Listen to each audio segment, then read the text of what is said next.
जय हिंद प्यारे दोस्तों, कैसे हैं आप सभी लोग। उम्मीद करता हूँ अच्छे होंगे, जबरदस्त होंगे।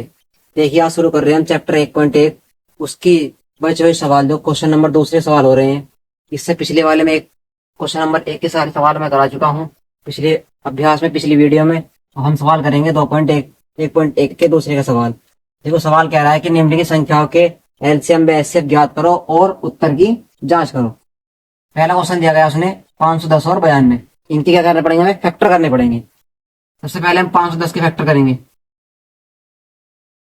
दो दूनी 4, कितना बचा, एक 10 हो गया, दो पंजे 10, दो पंजे 10, फिर 3 से काटना इसको, 3 अट्ठे 24, 3 पंजे 15, इसको 5 से काटना, कितना आ गया 17, फिर से कितने काटना 17 से काटना, कितना आ गया 1 आ गया। उसके बाद किसके फैक्टर करेंगे, हम 92 फैक्टर करेंगे। काटना 2 से कितनी बार काटा, 46 बार। 2 से कितनी बार काटा, 23 बार। और 23 से कितनी बार काटा, 1 बार। अब लिखेंगे 510 के गुणनखंड कितने आए। गुणनखंड बराबर क्या है हमारे पास, 2 गुणा 3 गुणा 5 गुणा 17। उसके बाद 92 फैक्टर क्या है हमारे पास,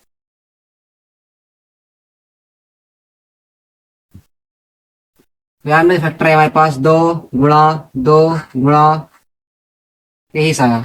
अब सबसे पहले हम क्या निकालेंगे सवाल में, एचसीएफ निकालेंगे। क्या निकालेंगे, एचसीएफ के लिए।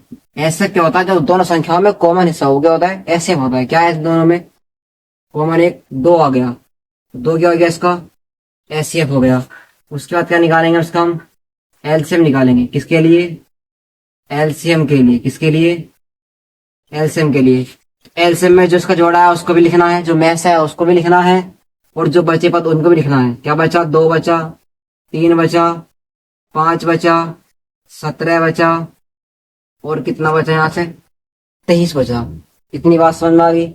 इन सबके तुम गुणा करोगे तो कितना आएगा, गुणा आएगा 23,460 आएगा, 23,460 आएगा। ये क्या हो गया हमारा आंसर। अभी हमें उत्तर की जांच भी करनी है। क्या करनी है इसमें, उत्तर की जांच भी करनी है। किसके लिए, उत्तर की जांच के लिए। उत्तर जांच के लिए मैंने पिछली वीडियो में फॉर्मूला लिखाया। क्या लिखाया था कि दो संख्याओं का गुणनफल बराबर क्या होता है, लय से गुणा में से। दो संख्याएं कौन कौन सी हमारे पास, 510 और 92। इनका गुणनफल, गुणनफल के लिए क्या लगाते हैं, गुणा लगाते हैं। उसके बाद लय से हमारे पास कितना निकल गया है, 23,460। गुणा में से कितना निकल गया हमारे पास, 2। इनकी गुणा करेंगे आप, कितना आएगा 46,920 आएगा। और इनकी भी गुणा करेंगे तो क्या आएगा, 46,920 आएगा। दोनों साइडें बराबर आ गई। ये हमारी क्या हो गया, उत्तर की जांच भी होगी। क्या लिख देंगे, प्रूव्ड लिख देंगे। बात समझ में बच्चों। इसके बाद हम अगला क्वेश्चन करेंगे। अगला क्वेश्चन का क्या कहा गया है कि 336 और 54 के टुकड़े करने हैं। करना है जरा, 336 के फैक्टर करो पहले। 2 से काटना, 2 ही करना, 2 2 छंग 12, 2 अट्ठे 16, फिर 2 से काटो, 2 अट्ठे 16, 2 चौक 8, फिर 2 से काटो, 2 चौक 8, 2 दूनी 4, फिर 2 से काटो, कितनी बार काटा 21 बार, फिर 3 से काटो, 3 सत्ते 21, फिर 7 से काटो कितनी बार, 1 बार। इसके बाद हम किसके टुकड़े करेंगे, अब 54 के टुकड़े करेंगे। 2 से काटो कितनी बार, 27 बार, फिर 3 नम 27, फिर 3 दिया 9, फिर 3 ही करना 3। अब हम टुकड़े लिख लेंगे कि क्या क्या है हमारे पास। हमारे पास 336 के गुणनखंड क्या है, कितने आए, 2 गुणा 2 गुणा 2 गुणा 2 गुणा 3 गुणा 7। उसके बाद 54 के गुणनखंड क्या है हमारे पास, 2 गुणा 3 गुणा 3 गुणा 3। सबसे पहले क्या निकालेंगे हम, एचसीएफ, यानी कि क्या निकालेंगे हम, में से के लिए। मैंने बताया था में से क्या होता है, जो दोनों संख्याओं में कॉमन आ रहा है। देखो इसका जोड़ा बन गया यहाँ पर। अब इस वाले तीन का जोड़ा बना दो। यहाँ पर कितना हो गया, 2 गुणा 3 बराबर कितना आ गया, 6 आ गया। इसके बाद क्या निकालेंगे हम, एलसीएम निकालेंगे। क्या निकालेंगे हम, एलसीएम, यानी कि क्या निकालेंगे यहाँ पर हम, लैसे निकालेंगे। क्या निकालेंगे, लैसे के लिए। लैसे निकालेंगे तो जो हमारे पास में से है उसको तो लिखेंगे लिखेंगे, और जो बचा हुआ पार्ट है वो भी लिखेंगे। कितनी जगह बचा, 2, 3 जगह बचा, 2 को लिख लिया। उसके बाद 3 भी बचे 2 जगह, इनको 3 को भी लिख लिया। फिर एक जगह बचा, 7 बचा। इन सब की गुणा करी, कितना आ गया, 3024 आ गया। अब क्या करेंगे हम, उत्तर की जांच करेंगे। क्या करेंगे यहाँ पर, उत्तर की जांच। उत्तर का फॉर्मूला क्या होगा, कि दो संख्याओं का गुणनफल यानी कि ए गुणा वी बराबर क्या होगा, लैसे गुणा में से। ए और बी हमारे पास क्या दिए गए हैं, 336 गुणा 54 बराबर हमारे पास ये कितने आए हैं, लैसे 3024 गुणा में से कितना हमारे पास 6। इन दोनों गुणा करो कितना आ गया, 18 144। इन दोनों गुणा करो कितना आ गया, 18 144। यही क्यों होंगे, वहां साइड दोनों बराबर होगी। यहाँ के लिख देंगे, यहाँ पर प्रूव्ड लिख देंगे। बात समझे बच्चों। देखिए बच्चों, अब हम क्वेश्चन नंबर 3 हल करेंगे। क्वेश्चन नंबर 3 में क्या आया है कि अभाज्य गुणनखंड विधि द्वारा निम्न पूर्णांकों के एलसीएम व एचसीएफ ज्ञात कीजिए। सवाल नंबर हमारा पहला है 12, 15 और 21। इसके हम क्या करने पड़ेंगे, टुकड़े करने पड़ेंगे। पहले 12 फैक्टर कीजिए तो अच्छा, 12 2 तिया 6, 3 ही करना 3। इसके बाद 15 फैक्टर करो, 3 पंजे 15, 5 ही करना 5। इसके बाद 21 के फैक्टर करो, 3 सत्ते 21 और 7 ही करना 7। देखो हमारे पास 12 के अभाज्य गुणनखंड क्या है हमारे पास, 2 गुणा 3। उसके बाद हमारे पास 15 के अभाज्य गुणनखंड क्या है हमारे पास, 3 गुणा 15 5। उसके बाद हमारे पास 21 के गुणनखंड क्या है 3 गुणा 7। सबसे पहले हम क्या निकाल देंगे, सवाल में एलसीएम निकालना, तो एलसीएम निकाल दो सबसे पहले। एलसीएम बराबर, देखो एलसीएम क्या होता है, जो कॉमन पार्ट है पहले वो भी लेना पड़ेगा। कॉमन क्या है इनमें हमारे पास, 3 है। सभी संख्याओं में से लेना होता है कॉमन। उसके बाद जो बचा उसको भी लिख लो। क्या बचा, देखो 3 का जोड़ा बन गया हमारे पास, कितना बचा, 2 गुणा 5 गुणा 7, 7 पंजे 35, 35 दूनी 70, 70 दूनी 140, 140 की गुणा किससे करेंगे हम, 3 से। कितना आ गया, 420। एलसीएम कितना आ गया हमारे पास, 420। अब क्या निकालेंगे हम, एचसीएफ निकालेंगे। एचसीएफ लेना, क्या चीज कॉमन आ रही है हमारे पास, क्या कॉमन आ रहा है हमारे पास, सिर्फ 3 आ रहा है। क्या कॉमन आ रहा है, 3 आ रहा है। ये क्या होगा हमारा, एचसीएफ होगा। बात समझे बच्चों। इसका अगला क्वेश्चन हल करेंगे। अगला क्वेश्चन क्या है हमारे पास, 17 23 और 29। पहले 17 के फैक्टर करना। 17 की हमारी संख्या 17 किससे कटेगी, सिर्फ 17 से कटेगी। उसके बाद किसके टुकड़े करने हैं हमें, 23 के टुकड़े करने हैं। 23 भी किससे कटेगा, 23 ही कटेगा। कितनी बार कटेगा, एक बार कटेगा। उसके बाद किसके फैक्टर करने हैं हमें, 29 के। 29 भी 29 से कितनी बार कटेगा, एक बार कटेगा। तो हमारे पास 17 के अभाज्य गुणनखंड क्या है बच्चों, 17। देखो इसकी गुणा में एक भी हो सकता है, हर किसी की संख्या के गुणा में क्या चलता है, एक चलता है। यहाँ भी एक होगा, यहाँ भी गुणा में एक होगा, और यहाँ भी गुणा में क्या होगा, एक होगा। उसी प्रकार 23 के अभाज्य गुणनखंड क्या है हमारे पास, 23 गुणा कितना आया, एक आया। उसके बाद हमारे पास 29 के अभाज्य गुणनखंड क्या है, 29 गुणा एक आया। बात सुने बच्चों। अब हमें सबसे पहले क्या निकालना पड़ेगा, एलसीएम निकालना पड़ेगा। क्या निकालना पड़ेगा, एलसीएम निकालना पड़ेगा। एलसीएम निकालने के लिए बताना कि कोई चीज को मारे नहीं, तो जो बचे वही पद लिख दो। 17 गुणा 23 गुणा 29। इन सब की गुणा करना कितना आ गया? 11 33 9, 11,339। ये क्या हो गया? इसका एलसीएम हो गया। इसके बाद क्या निकालेंगे? यहाँ पर हम एचसीएफ निकालेंगे। तो देखना एचसीएफ क्या कोई चीज कॉमन आ रही है? नहीं आ रही है। जब कोई चीज कॉमन आती है तो वहां एचसीएफ क्या होता है? एक। देखना एक का जोड़ा हमने 0 लिखा है बाहर पर। बात समझ आई? ये क्या हो गया? हमारा आंसर हो गया। इसके बाद हम अगला क्वेश्चन करेंगे। अब पहले किसके फैक्टर करने पड़ेंगे? 8 के। 8 के फैक्टर करना, 2 चौक 8, 2 दूनी 4, 2 ही गना 2। उसके बाद 9 के फैक्टर करना, 3 तिया 9, 3 ही गना 3। इसके बाद 25 के फैक्टर करना, 5 पंजे 25 और 5 ही गना 5। देखो 2 की गुणनखंड क्या है हमारे पास? 2 के सॉरी 8 के अभाज्य गुणनखंड क्या है हमारे पास? 2 गुणा 2 गुणा 2। उसके बाद हमारे पास 9 के अभाज्य गुणनखंड क्या है हमारे पास? 3 गुणा 3। उसके बाद 25 के अभाज्य गुणनखंड क्या है हमारे पास? 5 गुणा 5। और हमें क्या निकालना पड़ेगा इसमें? पहले सबसे पहले क्या निकालना पड़ेगा इसमें? एलसीएम निकालना पड़ेगा। क्या कोई चीज कॉमन आ रही है? नहीं आ रही है। इन संख्या क्या कर देंगे? आपस में हम गुणा कर देंगे। करना 5 पंजे 25 दिया 75 दिया, कितने हो गए? 225। 225 के 8 से गुणा करना कितना आ गया जी? 1800 आ गया बच्चों।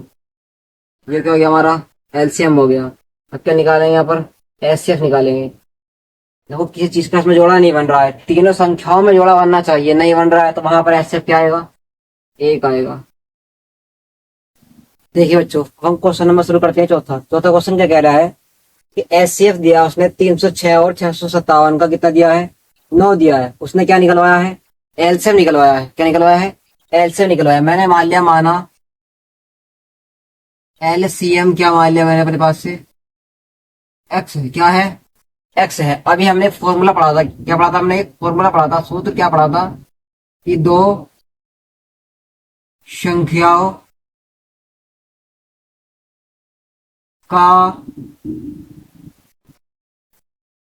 गुणनफल बराबर क्या होता है? लय से गुणा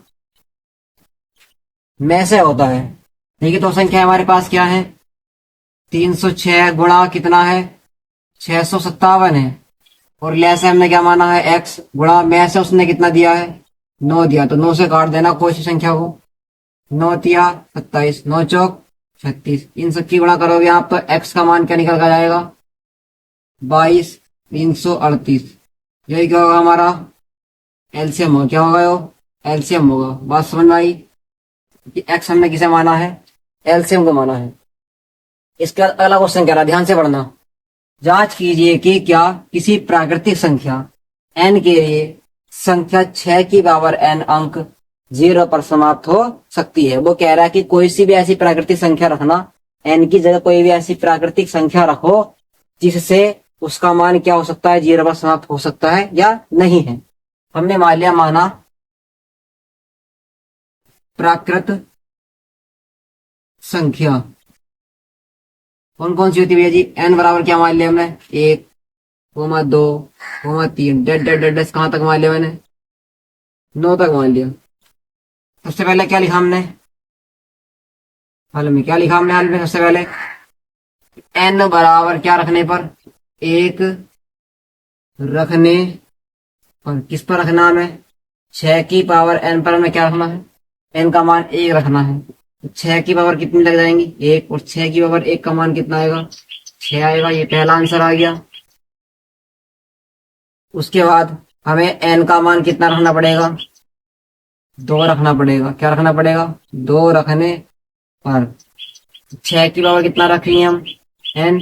और n की जगह कितना रख रहे हैं हम? 2 रख रहे हैं। हमने कहा ना कि 6 की पावर n पर मान रखना है। 6 की पावर कितना रखेंगे? 2। कितना आ गया, 6 × 6 होगा, और 6 कितना होगा 36। देखना यहाँ किस पर समाप्त हुआ है, 6 पे। यहाँ भी कितना किस पर समाप्त हुआ है, 6 पे। तो इसका मतलब क्या हुआ कि n का मान अगर सम रखो या विषम रखो, काय पर समाप्त होगा, सिर्फ 6 पर होगा, किस पर नहीं होगा, 0 पर नहीं होगा। तो क्या लिखेंगे यहाँ पर हम, अतः n के किसी भी पूर्णांक पर संख्या 0 पर समाप्त नहीं हो सकती है। ये क्या होगा हमारा आंसर होगा। बात सुने बच्चों, ये क्या होगा हमारा आंसर होगा, क्योंकि हमारे लास्ट में देखो यहाँ पर भी 6 आया है और यहाँ पर भी क्या आया, 6 आया है। हमने n का मान विषम रखा तो भी 6 आया है, और सम रखा तो भी 6 आया, तो 0 पर समाप्त नहीं होगा। तो इसलिए क्या लिख देंगे यहाँ पर हम कि अतः n के किसी भी पूर्णांक पर संख्या 0 पर समाप्त नहीं हो सकती। देखिए बच्चों, अगला क्वेश्चन हमारे पास है छठा, कि व्याख्या कीजिए कि 7 × 13 × 11 प्लस के 13 और 7 × 6 × 5 × 4 × 3 × 2 × 1 प्लस के 5 भाज्य संख्याएं। ये दोनों क्या संख्याएं हैं, भाज्य संख्याएं हैं। सबसे पहले हम इन सबकी गुणा करते हैं। हल में किनकी गुणा करेंगे हम,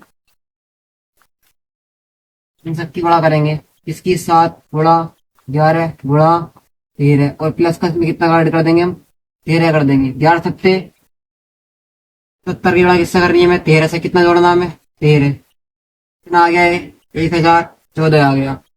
इसके बाद हम इन सबकी गुणा करेंगे तो कितना आएगा हमारे पास, 5040 आएगा। इसमें कितना ऐड करेंगे हम, 5 ऐड कर देंगे तो कितना आ गया, 5045 आ गया। अब पूछे चला क्या कि क्या इसके अभाज्य संख्याएं या फिर भाज्य संख्याएं हैं।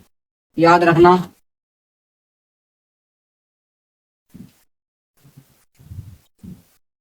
इसका आंसर मैं यहाँ लिख दे रहा हूं, इसके इन दोनों संख्याओं के 2 से अधिक गुणनखंड हैं, इसीलिए यह भाज्य संख्या है। ये क्या होगा, इसका आंसर होगा। बात को समझना, देखो ये इसके भी 2 से अधिक गुणनखंड हैं, कितने सारे गुणनखंड आ रहे हैं, इसके 2 से अधिक गुणनखंड है, कितने सारे गुणनखंड आ रहे हैं। तो ये क्या होगी, एक भाज्य संख्या होगी। क्या होगी, भाज्य संख्या होगी। अगला क्वेश्चन देखेंगे, सोनिया और रवि एक वृत्ताकार पथ पर घूम रहे हैं। तो सोनिया द्वारा चक्कर लगाने में लगा समय कितना है, हमारे पास 18 मिनट दिया गया है, और रवि द्वारा चक्कर लगाने में लगा समय कितना है, 12 मिनट है। पूछ रहा है कि इन दोनों के मिलने का समय बताओ, दोनों के मिलने का समय ज्ञात करो। तो जब भी ऐसी कंडीशन पूछती है तो क्या निकालते हैं, वहां पर एलसीएम निकालते हैं। किसका, 18 का। पहले 18 फैक्टर करो, 2 नम 18, 3 तिया 9, 3 ही गना 3। अब किसकी फैक्टर करेंगे हम, 12 फैक्टर करेंगे। 2 छंग 12, 2 तिया 6 और ये 3 ही गना 3। अब हमारे पास देख लेना 18 की गुणनखंड क्या है,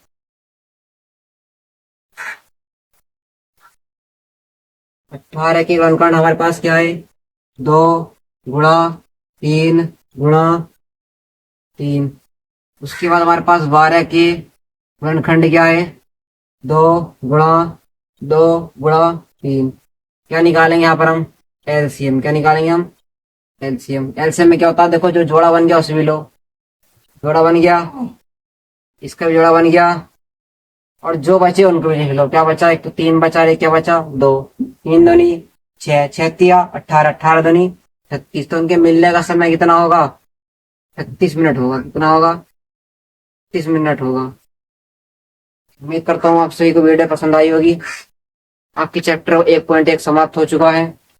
हमारे चैनल पर आगे बने रहने के लिए चैनल को सब्सक्राइब करें। आपको हम वीडियो बहुत ही सरल तरीके से मैथ आपके पढ़ाते रहेंगे। जय हिंद, जय भारत।